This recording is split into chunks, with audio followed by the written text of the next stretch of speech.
Te voy a hacer una historia totalmente ficticia. El motor está trabajando bien parejito, chequenlo nomás. Está bien parejito. Pero yo voy a desconectar una para enseñarles. Supongamos que así está el carro.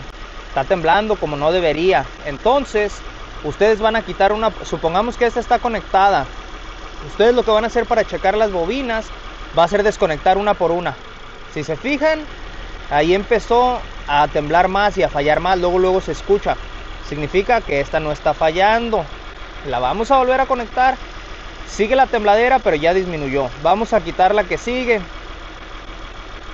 Y vamos a revisar lo mismo. Ok, en este caso volvió a temblar. Eso significa que esta tampoco es.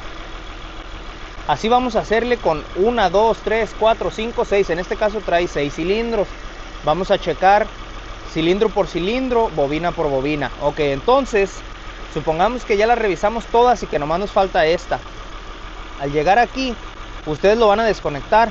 En el momento que ustedes lo desconectan y el motor sigue temblando exactamente igual, no hace ni más ni menos, significa que por aquí va la falla. Entonces ya checamos la corriente y checamos la tierra, vimos que este cable sí está bien, así que entonces podría ser la falla por aquí. Pues esa es la manera más sencilla de saber y sin gastar dinero. Si no tienes un multímetro, esa es la manera más fácil de hacerlo. Entonces, pilas plebada, pilas mi compa.